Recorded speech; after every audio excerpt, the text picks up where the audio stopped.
केंद्रीय मंत्री नितिन गडकरी ने गुरुवार को लोकसभा में प्रश्नकाल के दौरान बताया कि हर साल भारत में 5 लाख सड़क हादसे होते हैं, जिसमें 1,80,000 लोगों की मौत हो जाती है। इन मौतों में 67% वो लोग होते हैं जिनकी उम्र 18 से 34 साल के बीच होती है। एम्स की एक रिपोर्ट हाल ही में सामने आई है, जिसमें बताया गया है कि दुर्घटना का शिकार हुए लोगों को अगर समय से इलाज मिल जाए तो 50,000 लोगों की जान बच सकती है। सुनिए नितिन गडकरी का पूरा बयान। स्पीकर महोदय, हमने एक स्कीम तैयार की है, चालू भी हुई है।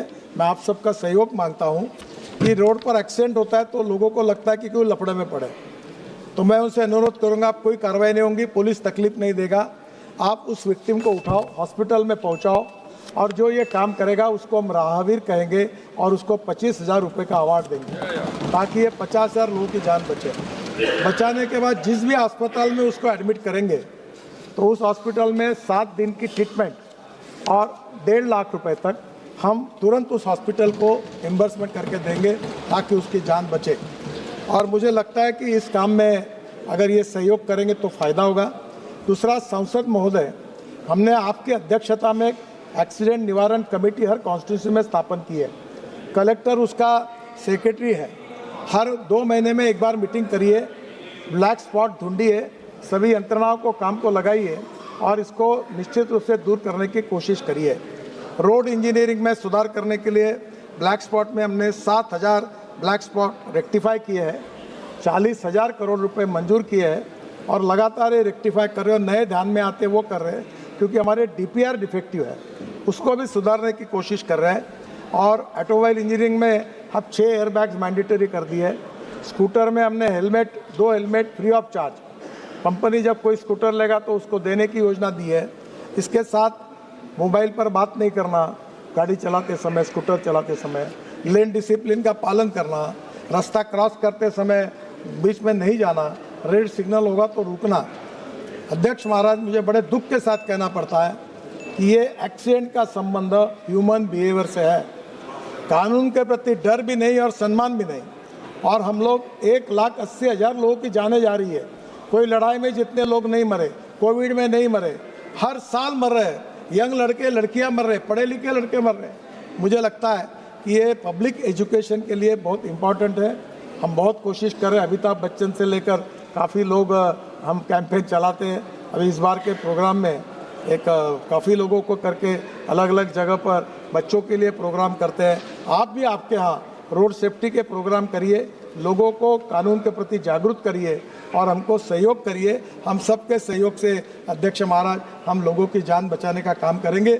आप जरूर, आपके नेतृत्व में एक बार इनिशिएटिव लेकर इस विषय के बारे में भारत की जनता को जगाने के लिए हम सबके सहयोग के लिए भी आप भी कोई विशेष चर्चा भी रखिए और सुझाव भी लोगों के मिलेंगे। इनका सबका सहयोग मिलेगा तो ये संभव होगा। फिलहाल हमने इतने सब काम करने के बाद में भी समाधान कारक परिणाम नहीं निकले, यह मैं दुख के साथ स्वीकार करता हूँ। माननीय मंत्री महोदय ने सड़क दुर्घटना पर गहरी चिंता व्यक्त की है। हम सब 140 करोड़ जनता के जनप्रतिनिधित्व यहाँ पर बैठते हैं। हमें भी सामूहिक प्रयास भी करना चाहिए और अपने अपने संसदीय क्षेत्र के अंदर सड़क दुर्घटना कम करने के लिए लक्ष्य आधारित योजना बनानी चाहिए। हम जनप्रतिनिधि हैं, जनप्रतिनिधि का दायित्व होता है कि नियमों की पालना के लिए भी आग्रह करें और सड़क दुर्घटना के होने के कारणों की जानकारी के साथ अपने अपने क्षेत्र में एक व्यापक अभियान चलाएं ताकि जब हम अगले साल बैठें तो हम सबके सामूहिक प्रयासों से, जनता के सहयोग से हम सड़क दुर्घटना को कम कर सकें। और मुझे आशा है कि अगले कभी सत्र में जब माननीय संसद सदस्य आएंगे तो एक सकारात्मक सुझाव के साथ अच्छे प्रयास किसने किए, हम सब इस पर एक डिबेट चर्चा भी कर सकते हैं ताकि सड़क दुर्घटना पर रोका जा सके। क्योंकि सड़क दुर्घटना में जो मृत्यु होती है उसमें जवान लोग ज़्यादा होते हैं और इसीलिए ये हम सब के लिए सामूहिक प्रयास की बात है।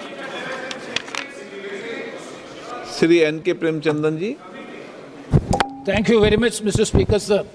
just now Sri K.C. Venugopal has referred a recent accident which took place in my constituency, Kollam, Ithikara, near to Kottayam. So the basic reason for the recent accidents is because of the not only because of the construction, but because of the faulty design of the construction of the road.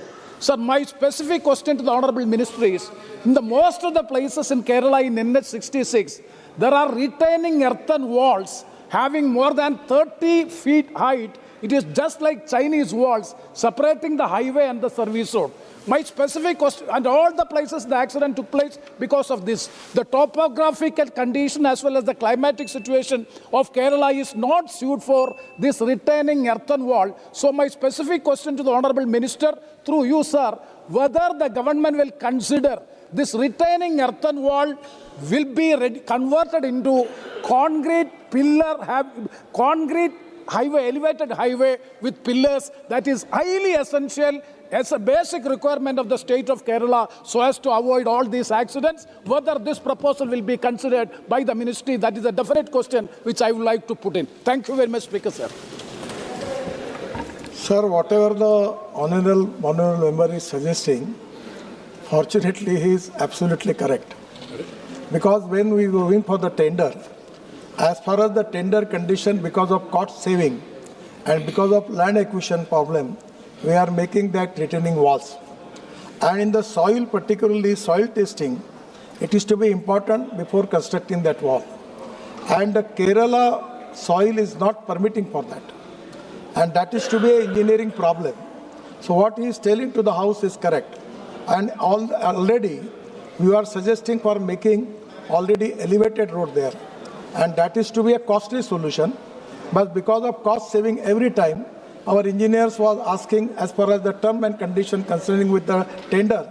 They are telling me, sir, this is in the tender, we cannot do anything. If suppose we are going to make more expenditure, it will be a problem in the audit. And that is the typical reason. Many times I am listening from the officers. And that's the reason that we have taken the decision in the Kerala, particularly about the retaining wall. We will go for your suggestion and we will construct that. Advocate. अध्यक्ष जी, धन्यवाद अध्यक्ष जी। अध्यक्ष जी, मेरे लोकसभा क्षेत्र नगीना में राष्ट्रीय राजमार्ग 119 से दो शहर में दो रास्ते जाते हैं सर। एक पे रेलवे फाटक है सर, और क्योंकि मंत्री जी अभी बात कर रहे थे कि भाई जान की रक्षा होनी चाहिए, तो सर मेरा आपसे आग्रह है कि हमारे क्षेत्र के लोग जब वहां से निकलते तो 1 किलोमीटर पे फाटक है, वो है टोल सर। मेरी आपसे आग्रह है सर, 10 से 15 किलोमीटर जो ग्रामीण क्षेत्र है उनको टोल से मुक्त किया जाए, उनको पास के उसमें रखा जाए, लोगों को बहुत लाभ होगा सर।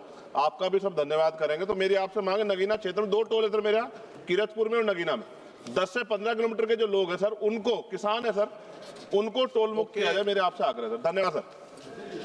सर, नई टोल पॉलिसी में अध्यक्ष महाराज, अभी ये जो 15 रुपए का टोल है वो पास मिलेगा तो होगा, और हम कोशिश करेंगे कि अगर 15 किलोमीटर, तो हमने अगले इसमें सूचनाएं दी है कि शहर जब बढ़ते जा रहा है तो उसकी टोल आगे भी लेके जाना है। तो मुझे लगता है सर, नई पॉलिसी में 2026 तक 1050 टोल है टोटल, 350 प्राइवेट टोल है, 650-700 गवर्नमेंट के टोल है। सब टोल पर सोफिस्टिकेटेड AI का उपयोग करके, इंटेलिजेंट ट्रैफिक सिस्टम का उपयोग करके ये पूरी सिस्टम सब जगह लग जाएगी। 80 किलोमीटर के स्पीड से गाड़ी चलेगी, कोई टोल पर रोकेगा नहीं, तकलीफ मिलेगी नहीं, और 3000 रुपये का पास मिला है तो आप 200 द्वार टोल पार कर सकते हैं, और वो 15 रुपये कीमत आती है। जहाँ 15,000 रुपये लगते थे वहाँ 3000 रुपये में काम हुआ है, तो आम आदमी को राहत भी मिली है, और इससे कोई 2026 के पहले ये खत्म हो जाएगा। Shrimati Priyanka Gandhi. Sir, this is regarding the highway between Chandigarh and Simla, which has very similar issues as the honourable member raised, except that in many places it seems like the retaining wall is so low that those are the very places where the landslide is taking place. So may I request you to please look into the matter? And may I also request you to grant me an appointment? I've been asking since June to talk about my constituency, sir. Madam, आज question our के बाद आप आ जाइए, कभी भी आइए, मेरा दरवाज़ा हर समय खुला रहता है, अपॉइंटमेंट लेने की भी ज़रूरत नहीं होती, आप कभी आइए। ये जो कह रही है चंडीगढ़ से शिमला तक, मनाली तक या शिमला तक। तो ये वहाँ भी प्रॉब्लम वही है कि हिमालयन टेरेन में सब जगह यही समस्या है और हमने कॉन्ट्रैक्टर भी उसमें से निकल गए हैं। जो स्लोप प्रोटेक्शन है इसके ऊपर हमने स्विट्ज़रलैंड के साथ एक MOU किया है और ये जो बार बार लैंडस्लाइड्स हो रहा है हिमाचल में, तो उसके ऊपर 84 लोकेशन जैसे ब्लैक स्पॉट होती है वैसे ये आइडेंटिफाई की है और उसके लिए स्पेशल टेक्नोलॉजी का उपयोग करके हम उसको काम कर रहे हैं ताकि लैंडस्लाइड्स भी नहीं होगी, धोखा नहीं होगा। और ये काम अभी स्टार्ट भी हुआ है और इसको टाइम होगा। पर हिमालयन टेरेन में, पूरे हिमालय में, मेरा ये समझ था जब मैं कभी दिल्ली नहीं आया था तो हिमालय में पहाड़ पत्थर, पर जब मैं देखता हूँ तो हिमालय मिट्टी है, तो वहाँ लगातार लैंडस्लाइड्स हो रहे हैं। पर ये जो हमने स्विट्ज़रलैंड के और बाकी नई टेक्नोलॉजी लाई है, इससे 84 लोकेशंस हमने हिमाचल प्रदेश में आइडेंटिफाई किए हैं और उसको काम शुरू किया है। उसके बाद ये समस्या नहीं रहेगी। और चंडीगढ़ से मनाली ये करीब बहुत कम, मुझे अभी एग्जैक्टली याद नहीं, पर 3.5 घंटे में आप पहुंच जाएंगे। काफ़ी टनल्स भी बन गई, रोड भी बन गए और मामला काफ़ी अच्छा हो गया है।